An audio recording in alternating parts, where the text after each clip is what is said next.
discussion about employee benefits. This time, post-employment benefits na tayo. Okay, so sabi dito, post-employment benefits are employee benefits other than termination benefits and short-term benefits that are payable after the completion of employment. Okay, or sa madaling salita, okay, kung ang isang empleyado ay hindi na empleyado sa isang company.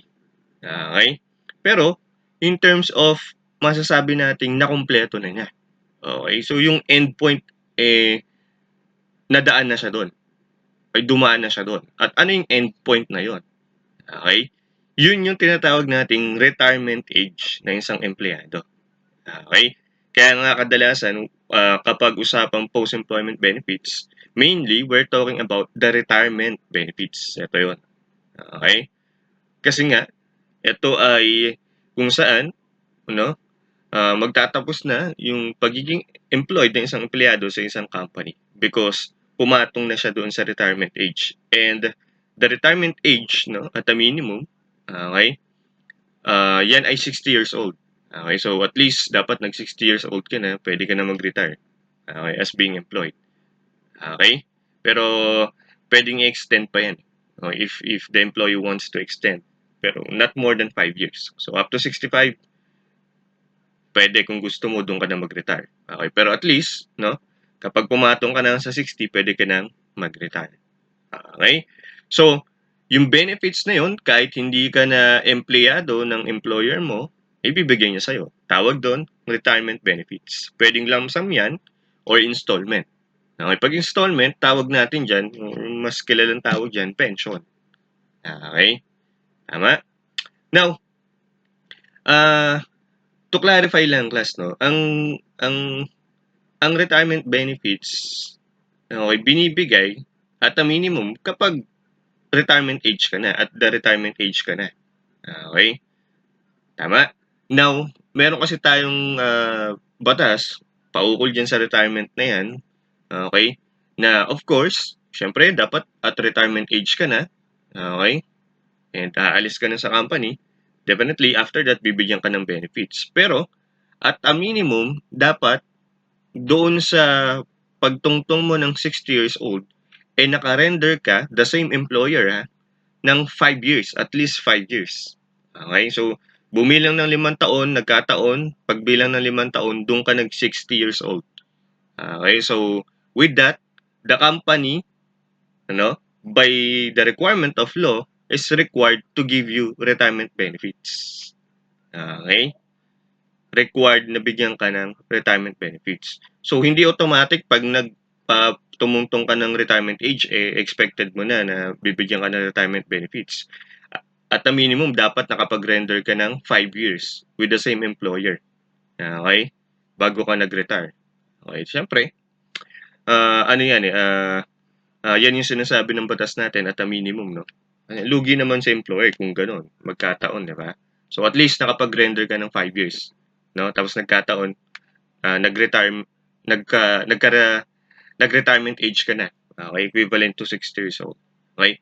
Now, paano yung magiging payment sa niyan? Sabi, doon sa retirement pay law na yon, okay? Yung ibabayad sa'yo is equivalent doon sa half of your monthly salary. Okay? So, for example, 30,000 ang monthly salary mo, half nun, 15,000. Tapos, nakalimang taon ka, bago ka tumungtong ng retirement age, okay? Or nakapag-render ka ng 5 taon, okay? So, 15 times 5. That would be 75,000. At a minimum, yan ang ibibigay na retirement benefits sa'yo ng employer mo. Okay? Tama? Now, class, at a minimum yon. Okay? Yun yung sinasabi ng batas. Pero syempre, depende yan sa employer kung paano magiging scheme ng pagbayad niya, no, ng retirement benefits. Okay? Ano yung mga composition nun? Paano i-compute yun? Nakadepende yun sa kanila. Okay? As their policy or practice. Okay? Tama? Lalo na sa mga multinational companies. Okay? Mas maganda yung mga benefits na pwedeng i-offer sa'yo. Okay? And syempre, mas maganda yung post-employment benefits niya. That's why meron tayo ditong tinatawag na other post-employment benefits na kung saan kahit hindi ka na employed, no? Retirement age ka na nga, so tapos na yung career mo. Okay? So still, no? Meron ka pang life insurance, pwede, no? Pwede to, depende yan sa employer. May life insurance ka na marireceive or medical assistance habang nabubuhay ka. Okay, bakit ganun, sir?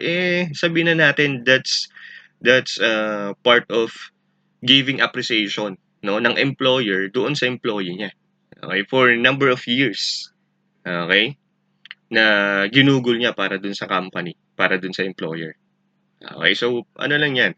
Uh, it's more on appreciation, no? Kasi syempre sa tagal-tagal ng pagtatrabaho mo, okay, definitely may naibigay ka, no, na nakatulong sa company.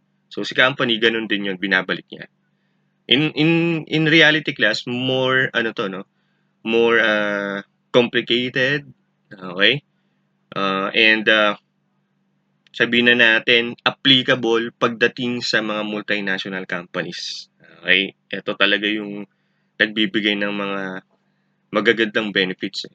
Okay? So, yeah. Medyo madugo-dugo yan kapag magko-compute ka ng post-employment benefits. Okay? So, by the way, class, no? Isipin mo lang, no, madagdag lang ni sir. Isipin mo kung usapang retirement benefits tayo, no, as part of the post-employment benefits. Paano kaya yung ano niyan? Paano kaya yung pondo niyan? Saan kukunin? Ay, yan. Tandaan mo, marami kang empleyado. Okay, sabihin na natin, almost of your employees will stay in your company. Then, will continue working until retirement age nila. Okay? Paano yun? Okay, tapos sabihin na natin, syempre, hindi lang 5 taon yung na-render nila. Okay, nagkataon, ikaw ang unang employer niya sa tanan ng pagtatrabaho niya.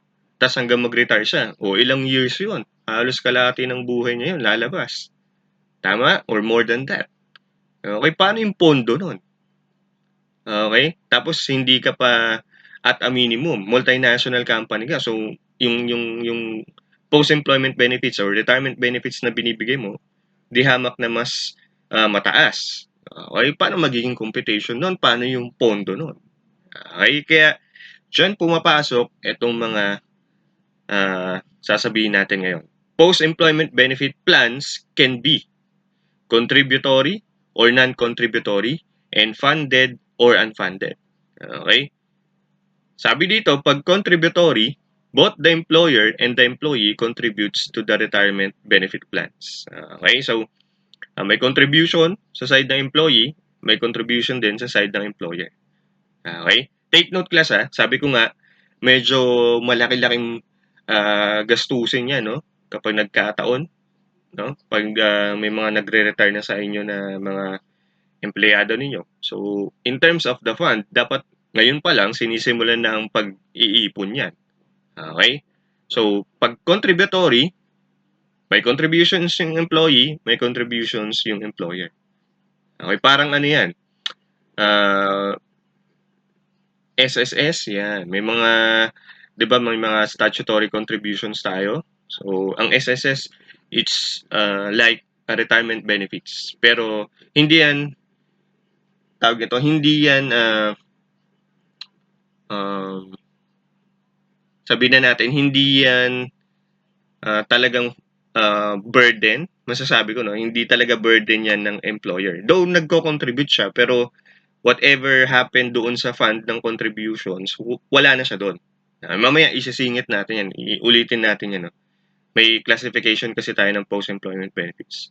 Pero ang point lang ni sir, kapag contributory, both employer and employee contributes for the retirement benefits ng employee. Okay? Pag non-contributory, only the employer. Okay? Yung nagko-contribute para doon sa pondong pambabayad sa retirement benefits ng employee. Okay? Pag funded naman, the retirement fund is isolated from the employer's control and is transferred to a trustee who undertakes to manage the fund and pay directly the retiring employees. So may other party na nag-handle ng fund. Okay, as a trustee. Okay? Doon pinagkakatiwala yung pondo. Okay, kadalasan naman yan, investment companies yan eh. Okay, paring pondo, paanakin nila. Okay, lumago pa.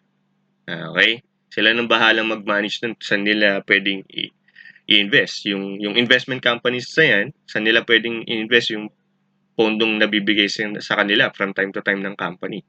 Okay, ng employer. Para lumago yun. At pagdating ng panahon na may magre-retire na, sasapat yung pera. Okay? Tama? So, funded siya in a sense na, syempre, may pondo, but then, trusted or handled by the other party, which is called trusting nga.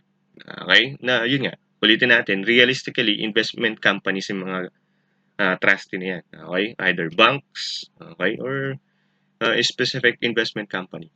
Okay?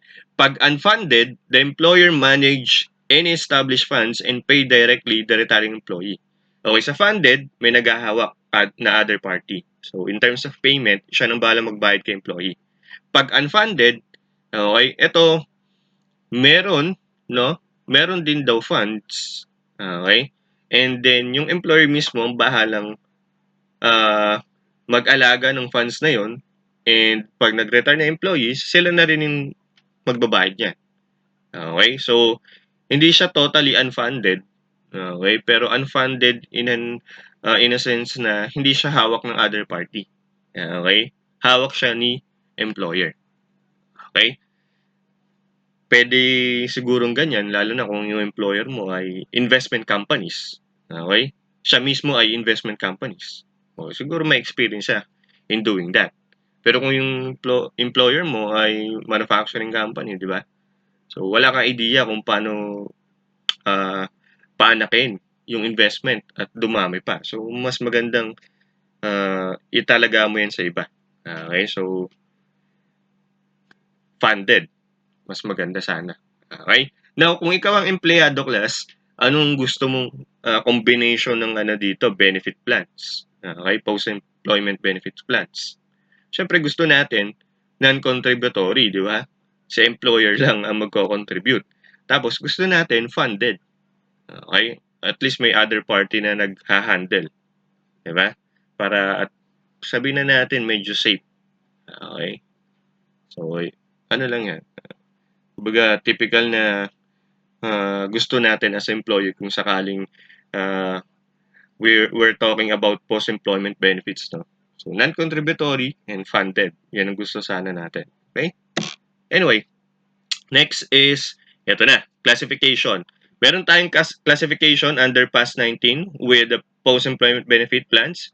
We have defined contribution plan and defined benefit plan. So, unahin natin yung defined contributions plan. Sabi dito, under a defined contribution plan, the employer commits to make fixed contributions to a fund that will be used to pay for the retirement benefits of the employees. Okay? Excuse me. Then the amount of post-employment benefits to be received by employees depend on the amount of contributions to the fund, together with the investment income therefrom. If the fund balance is less than expected, the employer has no obligation to make good the deficiency. Therefore, the risk that the retirement benefits may be insufficient rests with the employee. Okay, so ito yung kaninang nabanggit ko, no? Sa private employees, no, may statutory contributions na gagawin siya mismo and at the same time, imamatch yun ni employer. Okay? Tama? May mga tinatawag tayong SSS premium. Okay, ko-contribute yan. Okay? Ni employer. At the same time, may contribution din si employee. Okay? Tapos, yung fund na yan, i-remit ni employer, okay, papunta kay SSS. Fix yan. Okay? Fix yan. Normally, fix yung contributions niyan. Now, whatever man yung gagawin ni SSS doon sa pondo para paanakin yan, okay, labas na doon. Okay, labas na doon si employer. Okay? Hindi niya na-cargo yun kung sakaling yung pondong binigay nila kay SSS hindi na ipalago. At nagkataon, nung nag-retire na yung employee, okay, pag punta niya kay SSS, okay, hindi sapat. Okay, yung retirement benefits na makukuha niya. Labas na si employer doon. Okay, so yung ganitong klaseng post-employment benefit plans, no, na handle ng SSS natin, matatawag nating defined contributions plan. Kasi si employer, fixed lang yung contribution na ginagawa. Okay, kung sakali mang kulang yung retirement benefits na maibibigay ng SSS, wala na siya doon. Okay? Tama? Wala na siyang pakialam doon sa insufficiency. Okay? So, yun yung defined contributions plan, class. Okay? The risk that retirements may be insufficient, okay? Retirements benefits may be insufficient, rests with the employee. Okay? So, klaro tayo dyan, ha? Next, ano naman yung defined benefit plan? Wala pa dito. Sige, diretsuhin natin doon para klaro tayo. Under a defined benefit plan, an entity's obligation is to provide the agreed benefits to employees. An employee is guaranteed a specific or definite amount of benefit, which is usually related to the salary and years of service. In this case, if the fund proves to be insufficient to pay for the promised benefits, the employer is obligated to make good the deficiency. Okay? Accounting for defined benefit plan is complex because actuarial assumptions are necessary to measure the obligation on discounted basis. Okay? Then the result may be actuarial gains or losses, depende. So mamaya ako ng paliwanag to actuarial assumptions. Dito lang muna tayo sa first two definition niya. So pag defined benefit plan, class, defined or specific yung benefit na ibibigay sa iyo ng employee. Okay? Siyempre, ano yan, kung paano mako-compute yun, may consideration yan. Magkano ba yung sahod mo? Tapos ilang taon kang nagserbisyo sa employer mo. Okay? Tapos may mga iisipin ka pang present value factors dyan, class. So, mamaya-maya na yon. Kaya yung point lang natin, define yan, specific. Okay? Tapos, dagdag niya dito, okay, any insufficiency si employer ang sasagot. Okay, kasi 'di ba may parang agreement na ito yung benefit na matatanggap niya dapat. Okay, specific nga definite nga eh. So kung sakaling insufficient 'yan, no, at the time na magre-retire na si employee, kulang, okay? Sasagutin ni employer 'yon. Okay? So yung risk ng retirement benefits na maging insufficient, sagot ni employer. Unlike sa defined contribution plan, okay, yung any insufficiency, sagot or burden ni employee. So, si employer, ligtas. Pag defined benefit plan, si employer, hindi ligtas kapag may insufficiency in terms of retirement benefits, okay, or post-employment benefits. Okay, yun lang pinagkaiba nila, class. The main difference. Okay? So, anyway, balik tayo dito sa defined contributions plan. Okay? So, meron lang tayo ditong kaunting illustration. Sabi dito, under entities A defined contribution plan, it requires to make fixed annual contributions of 200,000 to a retirement fund for the benefit of its employees. At the end of each year, entity A recognizes a fixed retirement benefit cost of 200,000. If the contribution is not yet made, entity A recognizes the retirement benefit cost as liability. That's correct kasi hindi mo pa nga na bibigay yung contribution eh. Tama? Doon sa kung kanino mo dapat ibigay. Or hindi mo pa na nasa-set aside yung pondo kung sarili mong ano yan. Kung ikaw mismo ang nagbabayad directly kapag may nagre-retire sa'yo. Okay?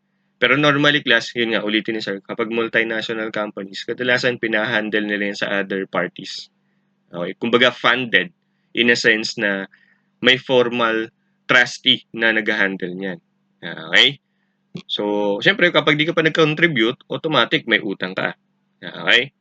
Then, at discounted, at undiscounted amount, 200,000. Okay? If it is due within 12 months from the year end. Okay? Take note, ha? Again, since post-employment benefits tayo dito, okay, the probability na ang magiging classification nito is non-current. Pero siyempre may current portion na mag-a-accrue, depende yan. Okay? Pero ang point ko, since magkakaroon tayo ng future payments for a long-term period, okay?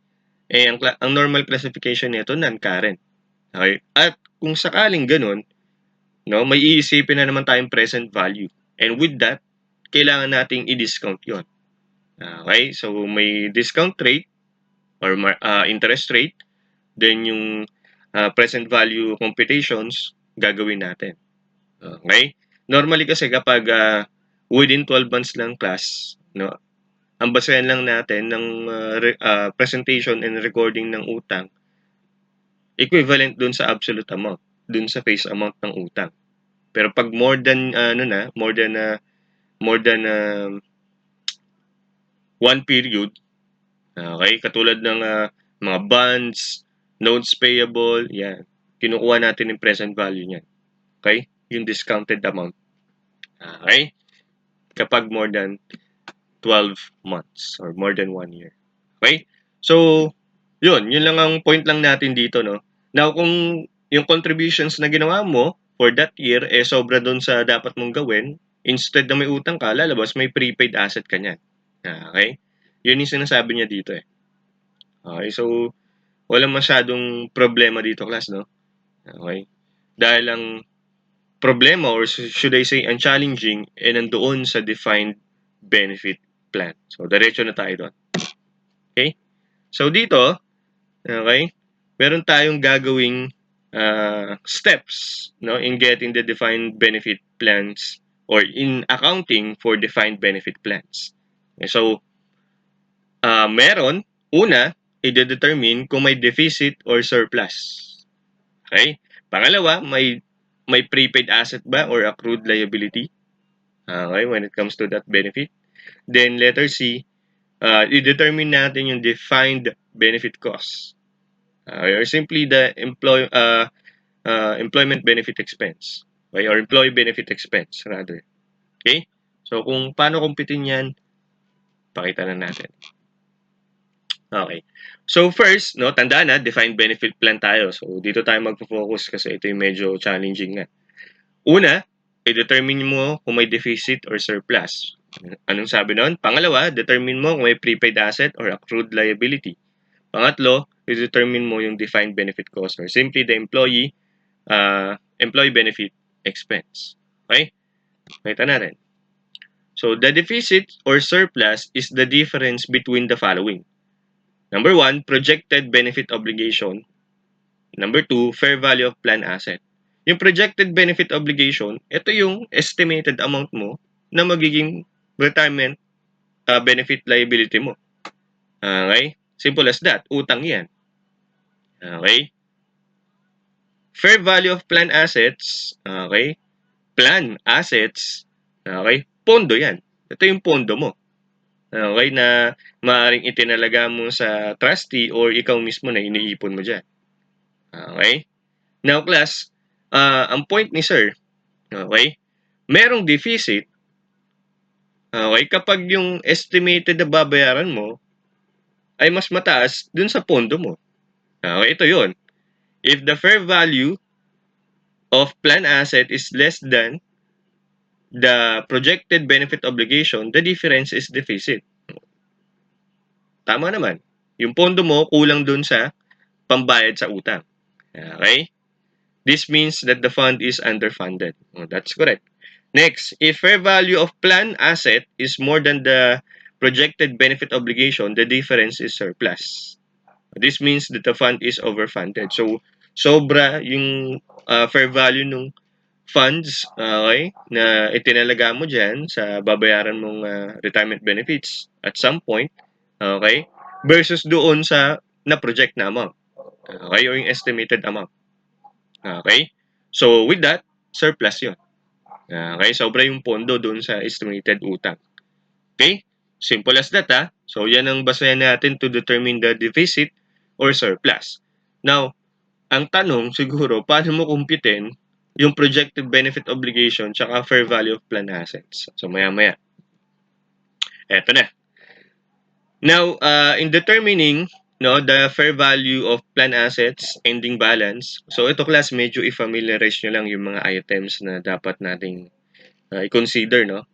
Items that affecting the fair value of plan assets, or simply the fund, and projected benefit obligation, or simply the estimated retirement liability. Okay? So, ano-ano mga items ang nagpapataas dyan at nagpapabawas? Sabi dito, the fair value of plan assets is increased by contribution. Definitely. Yung pondo na binibigay from time to time. Then yung actual return on plan assets. Okay, so sabi nga natin, since investment yan, okay, yung fund na yan, kadalasan naman, ini-invest para lumago pa. Okay? So, ano yung return nun? Doon. Ano yung nadadagdag doon para lumago yung investment na yun or fund na yun? O, yun yung tinatawag nating return on plan assets. Okay? Then, sabi dito, the fair value of plan asset is decreased by, okay, obviously, yung benefits na binayad mo na dun sa nag-retire na.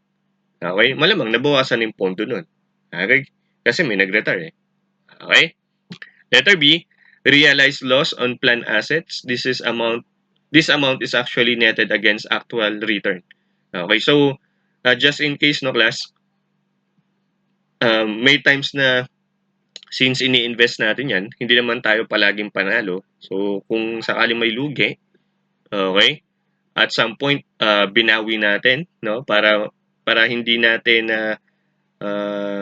portion of that, no, binawi natin para hindi totally lumago yung loss natin. So in effect, na-realize natin.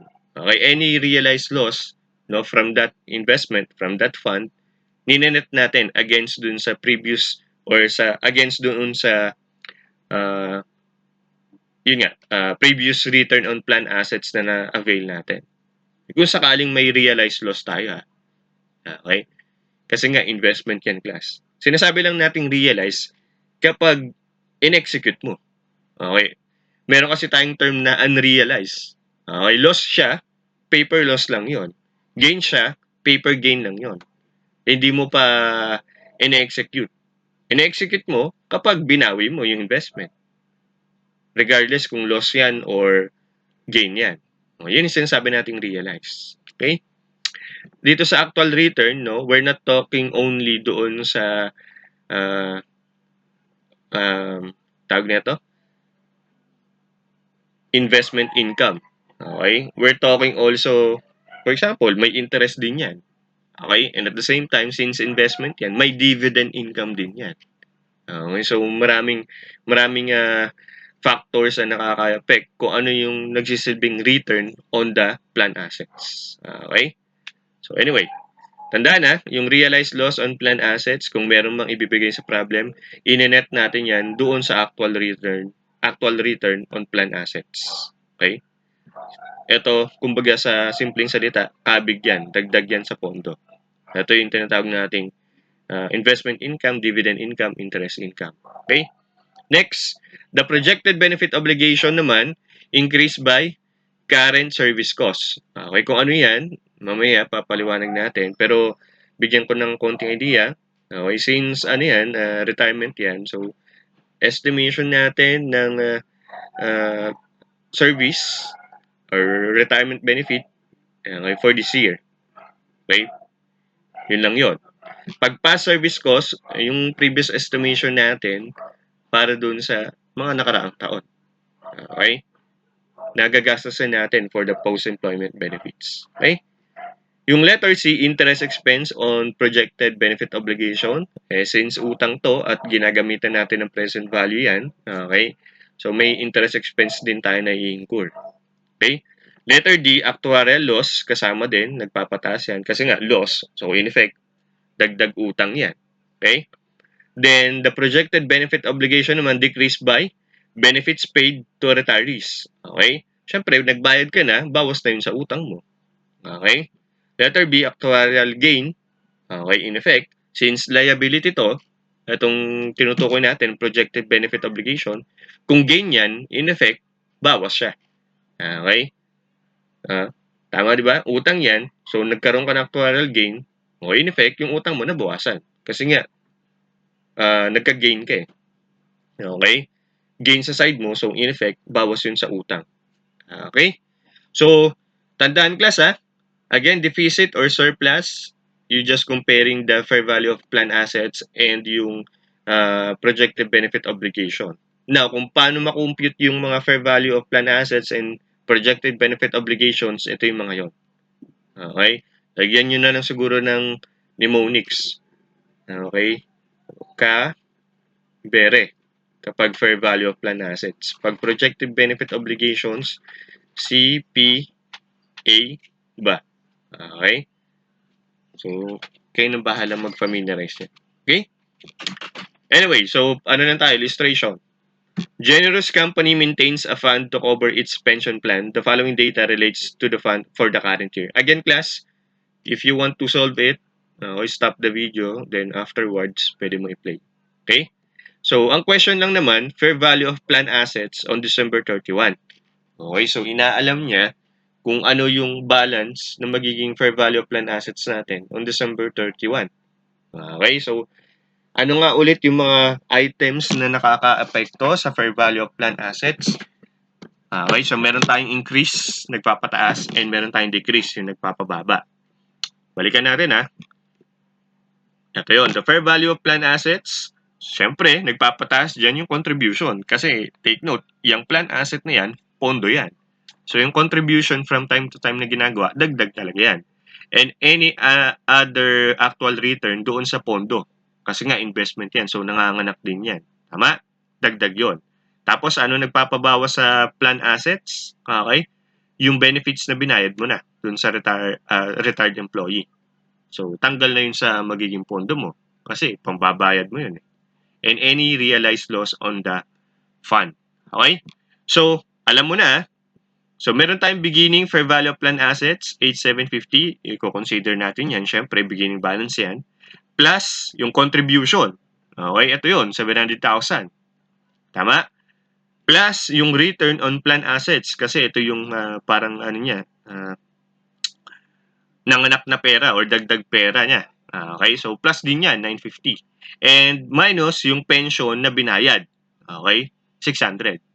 Okay? So, 8,750, 8,750,000 plus 700,000 plus 950,000 minus 600,000. The answer would be letter. Kano yun? Okay. O nga pala recorded to. No? Okay. 8,750 plus 700 plus 950 minus 600. Okay. Letter B, 9,800,000. Ito yung solution. Okay. Tama?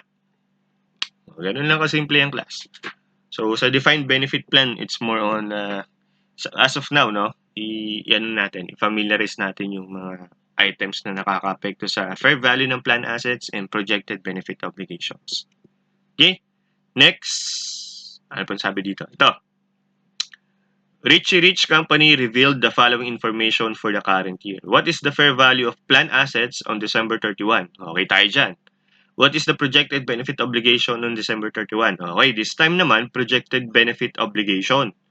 So, ano nga ulit yung mga nakaka-apekto dyan? Balik tayo. So, definitely, meron tayong current service costs. Okay? Sa current year, syempre. Nagpapataas ng projected benefit obligation. Pati yung mga previous past service costs na na-recognize natin, isasama natin yan. Kasi nga, mag-accumulate yan as utang. Okay? Hindi pa yan bayad kasi nga, we're just estimating it from time to time, no? Mababayaran lang yan kapag dumating na sa punto magre-retire na yung mismo empleyado natin. Then, since utang yan, may interest expense na dumadagdag and any actuarial loss, okay? Yung actuarial loss and actuarial gain class, okay, paliwanag ni sir, no? Tapusin ko lang. The projected benefit obligation is decreased by benefits paid, syempre binayaran na, bawas sa utang yan. Then, actuarial gain. Mamaya, paliwanag ko yung actuarial loss and actuarial gain, ha? So, let's, na lang muna, fix dun sa mga items na nakaka-apekto sa projected benefit obligations para tapusin lang natin yung illustration problem. Okay, so, dito muna tayo sa fair value ng plan assets on December 31. Okay, so meron tayong beginning, consider natin yan, 6.7 million. Ano pa nakaka-apekto dyan? Yung contribution, di ba? So, plus mo yan, 1.5. Okay? Yung contribution to plan. Ano pa? Yung return on the plan assets. Okay? Yung investment income na lumalabas. 500,000. I-plus mo yan. So, magkano na? 6,700,000 plus 1,500,000 plus 500,000. So, meron kang 8,700,000. Okay, ano pa? May item dyan na nagpapabawas, di ba?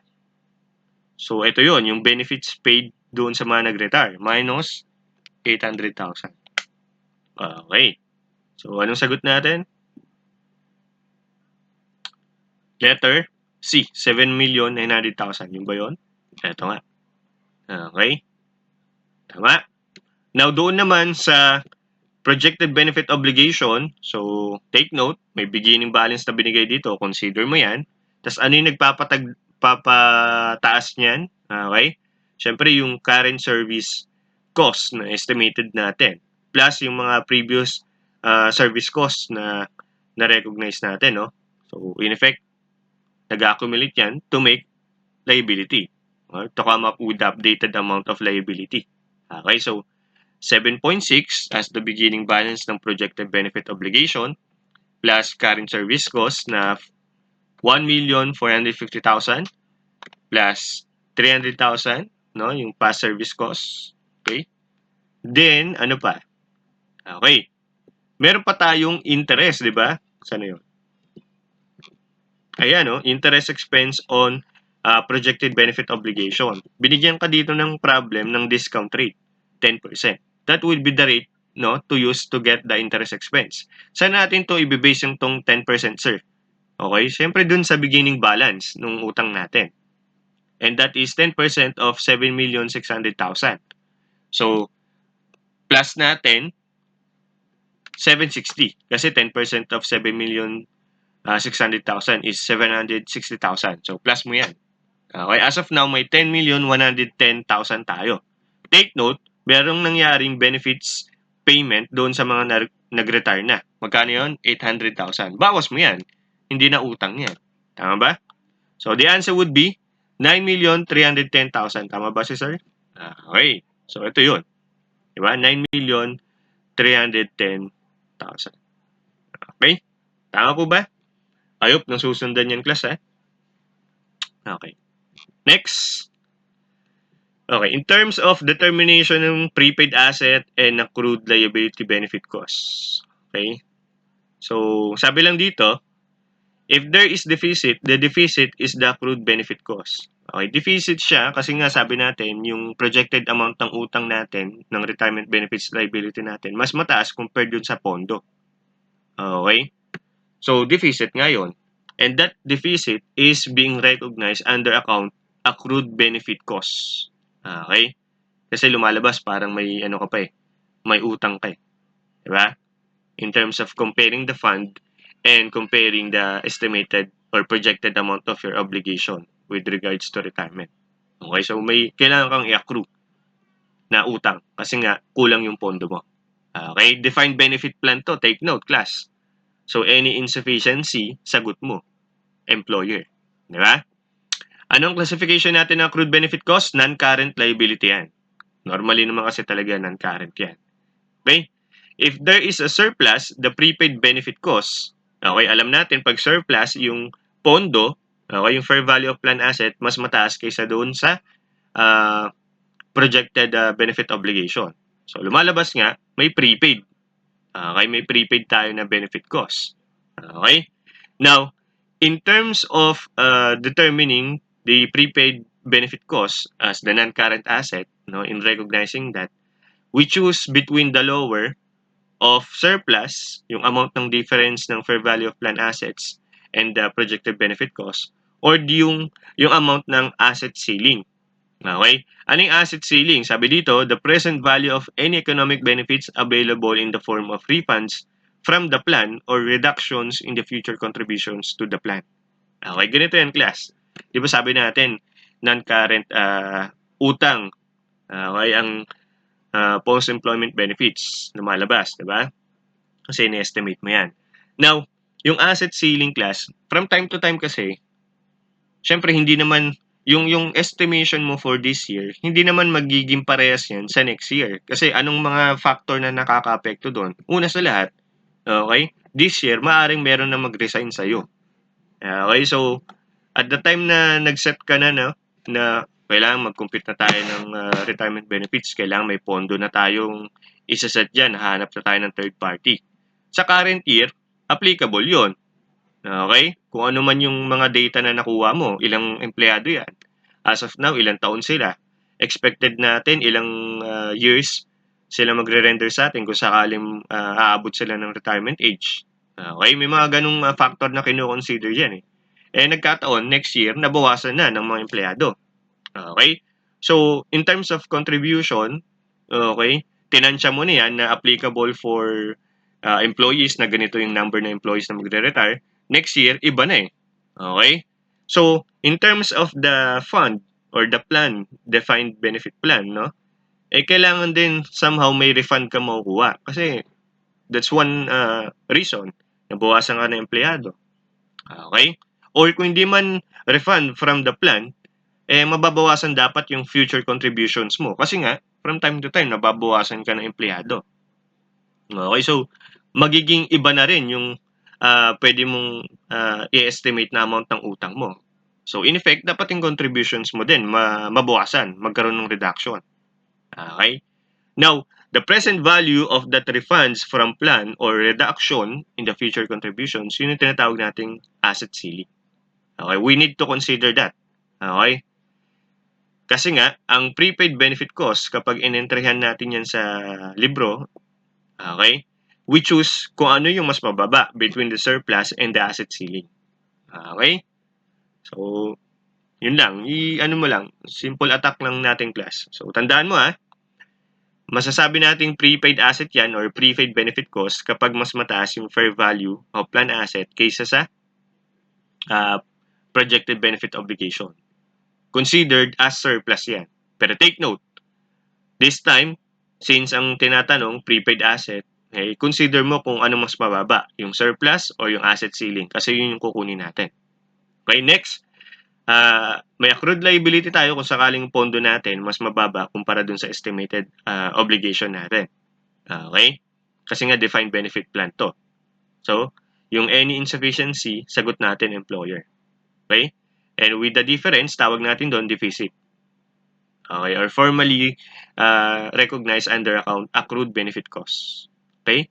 Respectively, the prepaid benefit cost is a non-current asset class. Ulitin lang ni sir. Then, accrued benefit cost is non-current liability. Okay? Tama? Anyway. Okay. Yung last one, yung determine the defined benefit cost. Okay?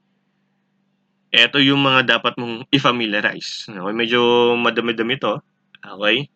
So, meron tayong service cost which comprise, okay, current service cost, past service cost. Okay? So, gastos talaga yan. Okay? Then, ano pa? Ito, any gain or loss on plan settlement. Okay? Itong gain or loss on plan settlement class, hindi yan yung ano yung nung time na nag-settle ka. So, may nag-retire, may nag-retire, no? Nung time na nag-settle ka, meron kang binayaran. Then, nung binayaran, sabi na natin, may loss and gain na i-recognize. Okay? Hindi yung patungkol doon, okay? Yung gain or loss na sinasabi natin dito sa plan settlement, other than that settlement. Okay? So, mas ma-appreciate natin yan kapag may illustration. Mahirap dito i-illustrate. Okay? Kaya maya konti. Net interest on defined benefit liability or asset. Okay? Sabi dito, interest expense on defined benefit liability. Yung kanina, diba may discount rate, tinimes natin dun sa projected amount beginning balance. Okay? That would be part also of our defined benefit cost. Then, interest income on plan asset. Okay? Take note, interest income siya in relation dun sa fund natin, dun sa fair value of plan asset natin. Okay? Pero sabi kasi dito, net interest. So, respectively, pinag-net mo yan. Kung interest expense yan, dagdag yan sa benefit cost mo. Defined benefit cost mo. Pag interest income yan, bawas yan. Okay? Tama, di ba? Interest expense on effect of asset ceiling. So, since interest expense yan, ang effect niyan, dagdag yan. Okay? Then, any remeasurements on defined benefit liability or assets. Remeasurement ng plan assets, remeasurement ng defined benefit obligation, remeasurement dun sa effect ng asset ceiling. Okay? Ito lang ang medyo i-highlight ni sir, no? If you will notice, yung number 1 and number 2 categories, okay, that would be recognized in the profit or loss or sa income statement. Okay? Yung last 3 category, okay, itong tatlo, sabi daw recognized in OCI. Okay, bakit recognized in OCI? Sabi ng standard. Okay, other comprehensive income yan. Okay? Tama? Okay. So, anyway, eto tayo. So, yeah, ipinaliwanag lang niya dito kung ano yung mga item na yun, no? Yung current service cost.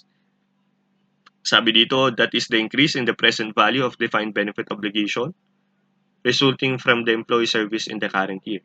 Okay? This component of benefit expense, increased expense, and the defined benefit obligation. Tama naman. Past service cost is the change in the present value of defined benefit obligation for employee service in prior periods. So, yun nga, related sa prior periods. Resulting from a plan amendment or curtailment. Okay? Pag plan amendment class, okay, so sabi nga natin,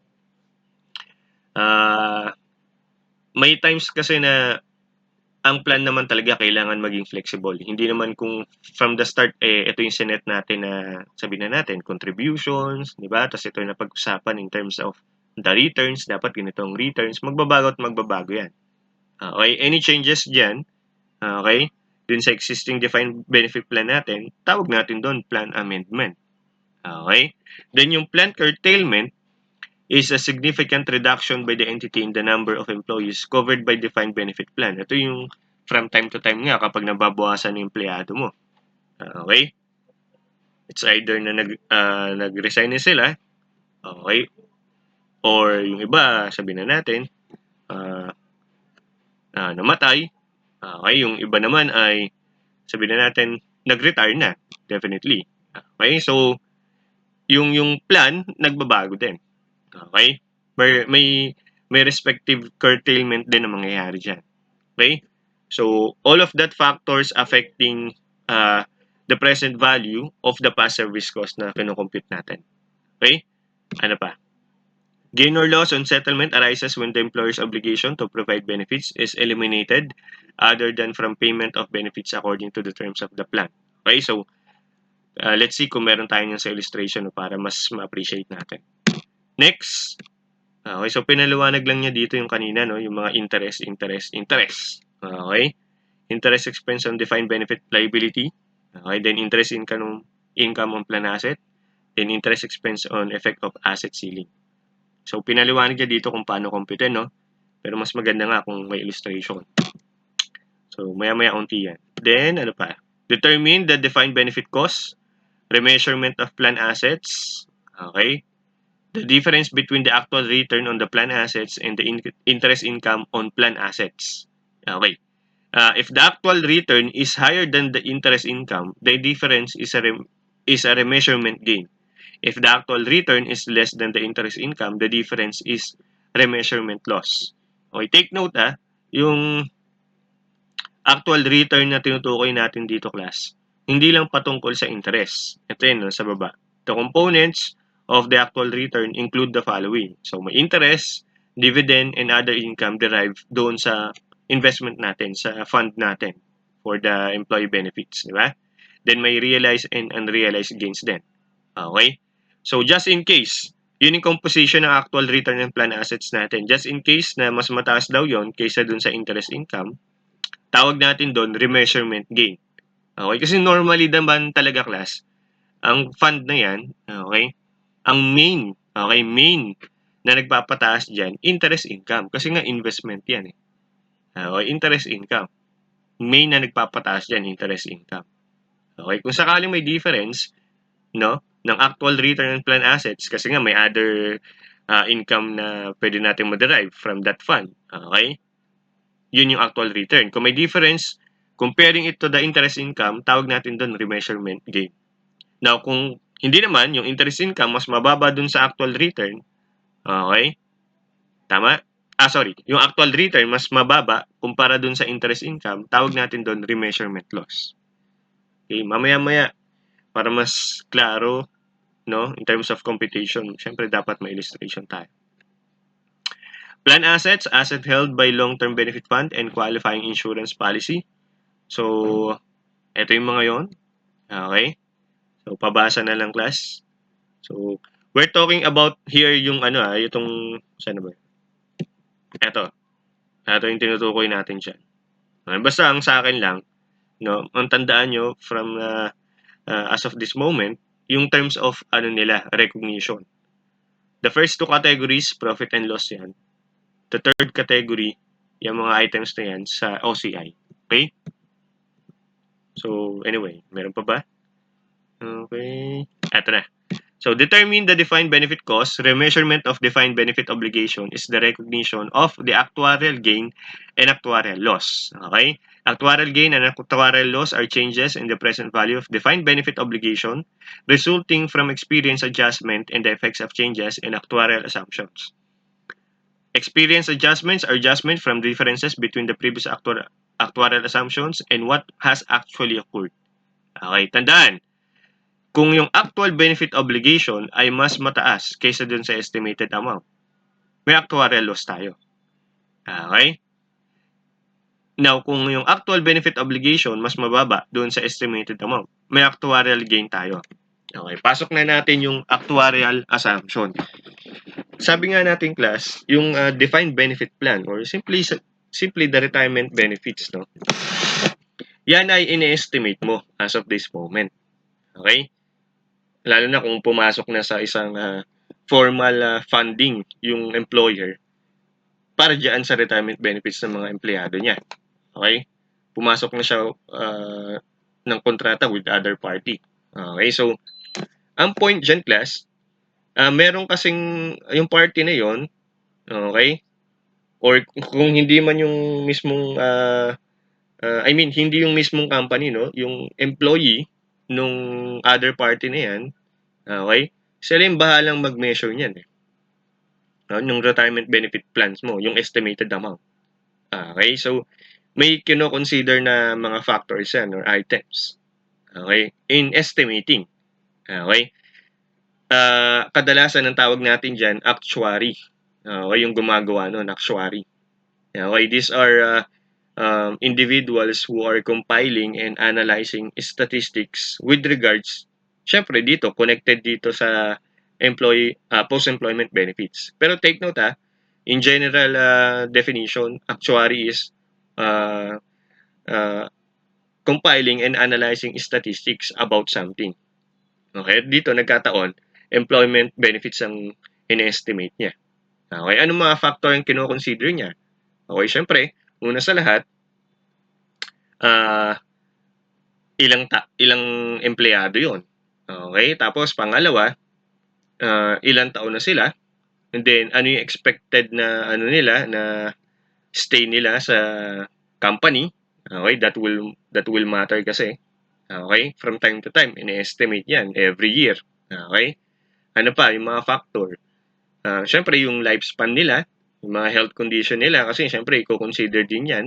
Baka mamaya yung ibang empleyado dyan, karamihan, matatanda na. Okay, so, kino-consider din nila yun. Kung kailan nag-start, okay, ilang taon na sila, hanggang magkaroon na ng, hanggang umabot sa retirement age na. Diba? Then, syempre, kung ano yan, since retirement benefits yan, yung ano din nila, yung kumbaga, ilang taon babayaran ng employer si employee after the employment, no, ni employee. Okay? After na siyang mag-retire at umalis na sa employer niya. Okay? Ilang taon babayaran yun kung sakaling pension yan or installment. Diba? Yung years of life life expectancy, no, nung empleyado after niyang umalis sa employer niya, okay, or mag-retire na siya from the employment. Okay, kino-consider din yan in estimating the amount of the of the defined benefit cost. Okay, so just in case, no, from time to time, no, may actual benefit tayong mababayaran, okay? Any difference, consider natin as actuarial gain or losses. Now, para malaman natin kung loss yan or gain, definitely ito yun. Kung mas mataas yung actual benefit obligation na incur mo kaysa dun sa estimated amount every year, okay, tawag natin doon loss. Kasi kulang pa eh. Diba? Kulang pa, lumalabas. Ito yung actual na obligation natin dapat na isatisfy, pero ito rin na-estimate natin. So, loss tayo doon kasi madadagdagan pa. Okay? Yung actual benefit obligation, pag mas mababa dun sa estimate amount, okay, actuarial gain yun. Kasi ito yung estimated amount natin, di ba? Tapos ito lang pala yung dapat natin bayaran. So, sumobra tayo ng recognition ng utang natin sa libro. So, lumalabas may gain tayo. Okay? Mababa pa pala dapat. Okay? So, ang point ni Sir dito, class, is since meron tayong ganyang estimation, possibly talaga magkakaroon tayo ng differences. Okay?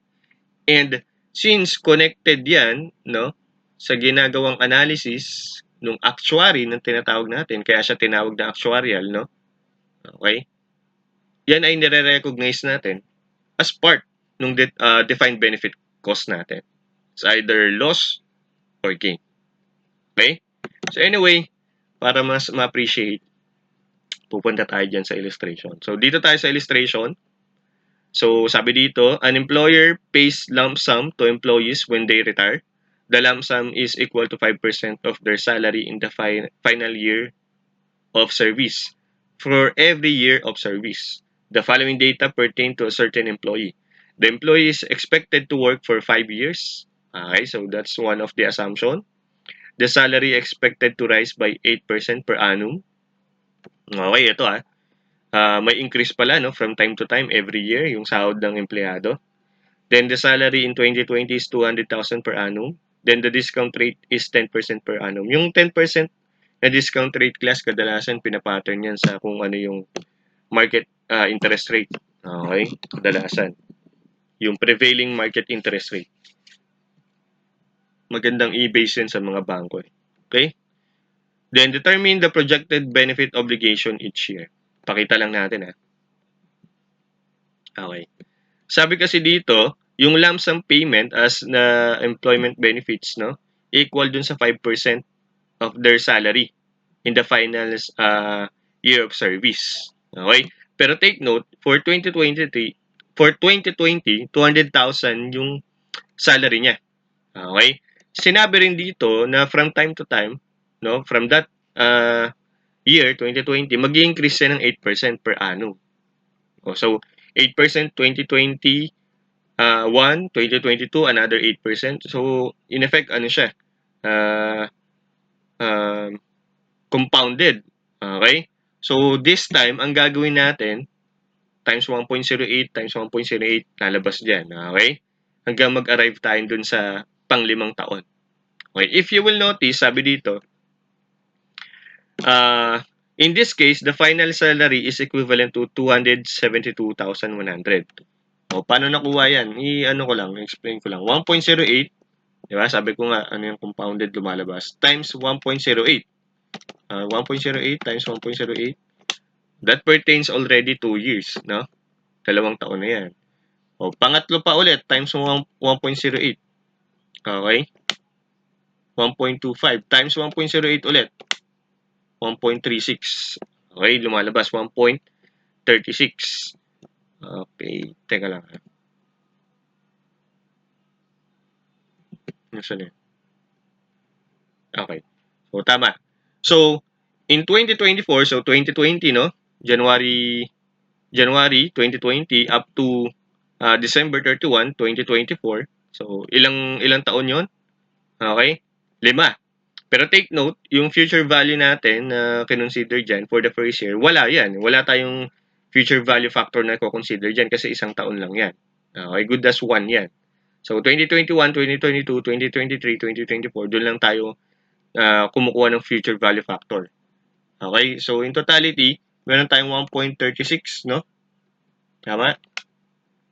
times natin doon sa 200,000. Ayun. 1.36 something yun kasi. Times natin din sa 200,000. Kaya nakuha natin itong 272,100. Yan yung magiging final salary niya at the time na magre-retire na siya. Okay, salary niya for 2024. Okay, tama po ba?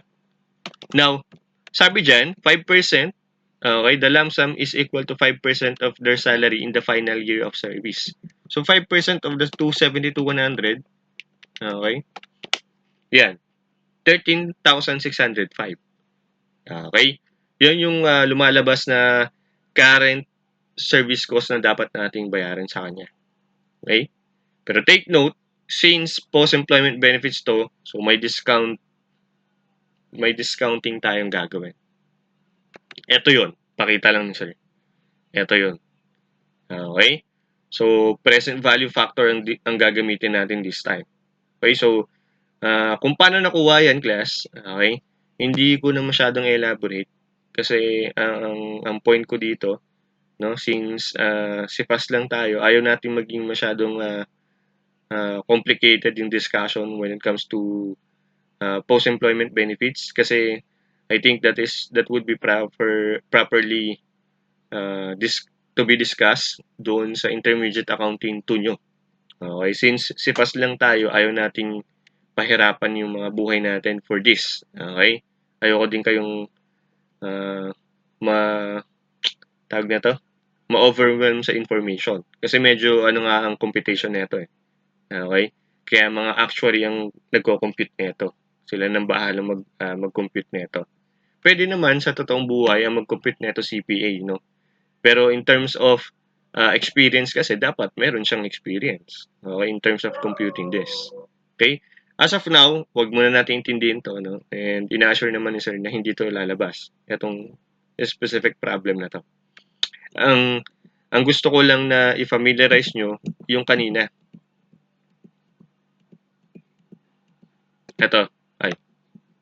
Itong mga determine the deficit or surplus, determine the prepaid asset or accrued liability, and determine the defined benefit cost. Ito yung mga kanina ang pinagsasabi natin. Tama ba? Yan, yung mga yan. Ito lang gustong intindihin nyo. Dito kasi, kinumpit na niya yung final, tawag nito, final basis ng salary kung saan kukumpitin yung projected amount ng obligation for a specific employee. Okay? Isa pa lang yan. Okay? Tama? The employee is expected to work for 5 years. Paano pa yung other employees? Ko-consider mo din yung taon nila, di ba? Tapos yung sahod nila. Okay?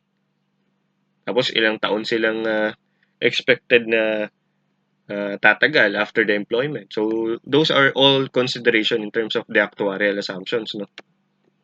So, medyo madugo to kung isipin natin yan. Okay? Yung projected benefit obligation. Basta as of now, ano yung mga factor na nakaka-increase and nakakapagbawas sa kanya? Yun muna intindihin natin. Okay? Yung mismong specific measurement kasi, hindi nasakop yun ng past 19 eh. Okay? So, i-set aside natin yun. So, sinabi lang nito sir kahit paano para magkaroon ka ng idea kung paano ko na-compute yan. Okay? Pero yung detalye, wag na muna. Okay? So, bibigyan ko lang kayo ng problem. Ito yung mga item. Okay, then alamin mo lang kung yan ba ay para dito sa fair value of plan assets, projected benefit obligation, yan ba ay kino-consider in getting the deficit or surplus, in getting the prepaid asset or accrued benefit costs, in getting the defined benefit costs or employee benefit expense. Okay, yun yan. So, this time, yun yung ipapa-solve natin. So, you may solve it by yourself, no? Before getting or watching the answer. Okay? So, meron tayo dito again, Richie Rich Company. Okay, this time, ang tinatanong na employee benefit expense na dapat mo i-recognize for the year. Okay. Then, the remeasurement gain or loss on plan assets. O, diretsuhin na natin, class. Pakita na natin. So, yung employment benefit expense, yan din yung defined benefit cost natin. Ano sabi natin na nakakadagdag? Okay? Ito, meron tayong service cost, di ba? Past service cost, any gain or loss on the settlement. Okay? So, based dito sa problem, meron tayong current service cost, past service cost. So, part yan ng employee benefit expense, which is ito nga yun. Tama po ba?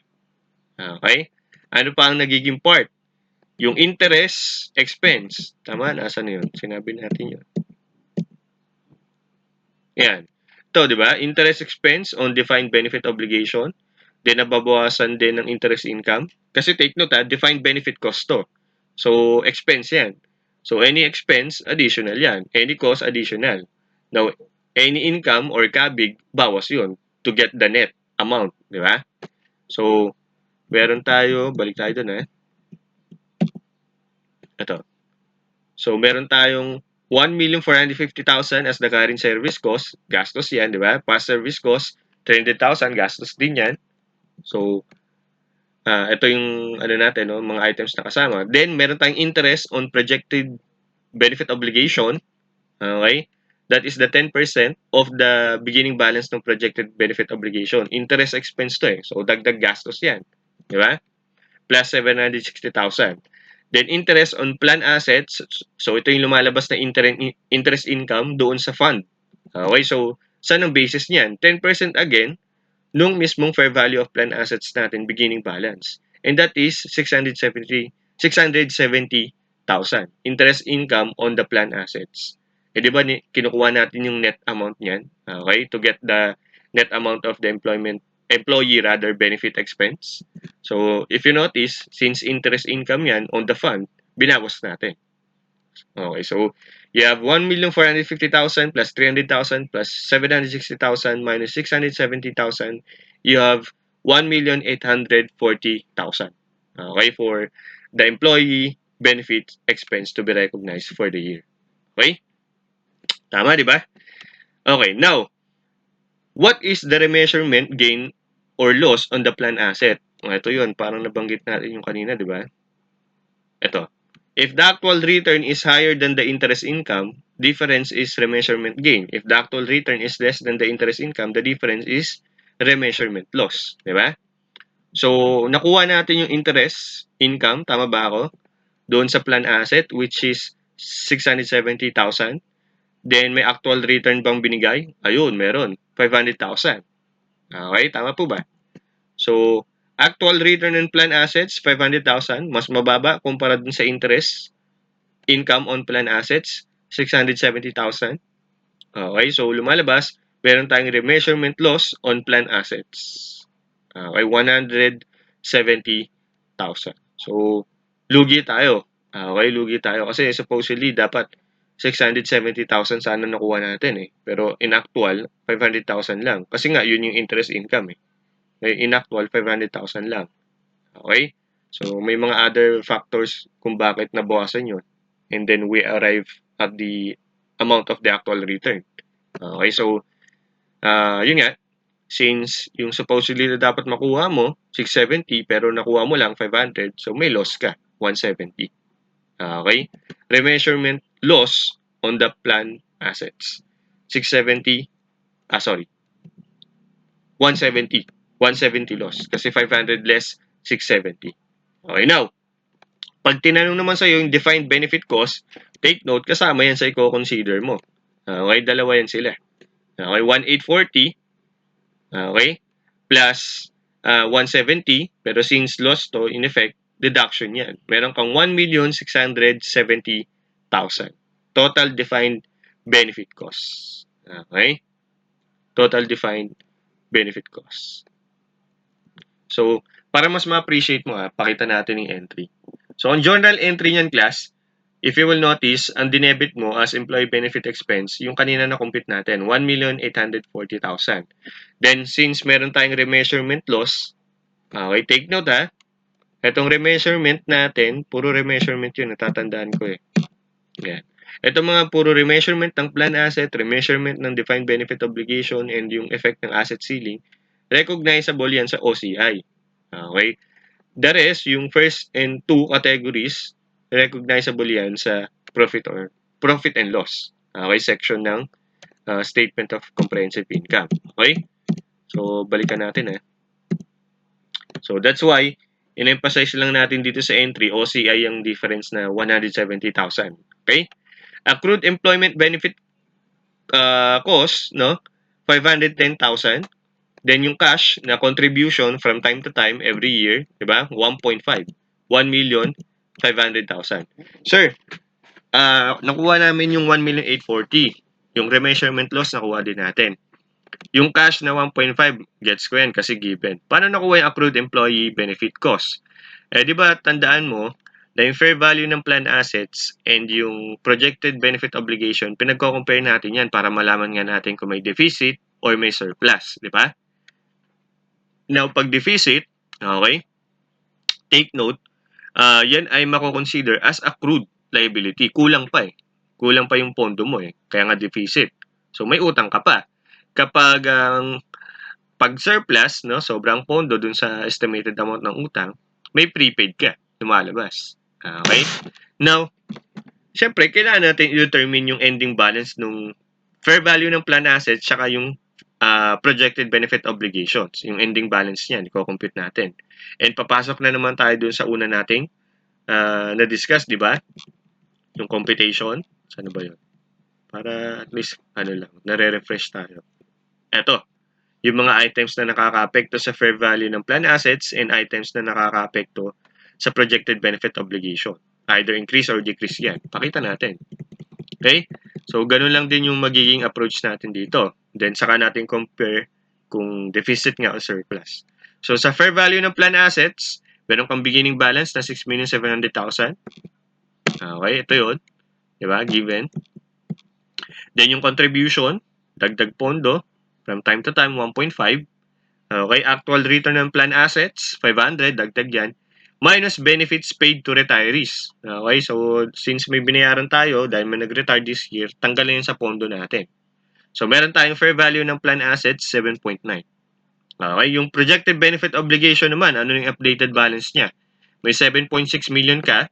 Ito yun, as given. Di ba? Beginning balance. Then yung current service cost this year. Okay.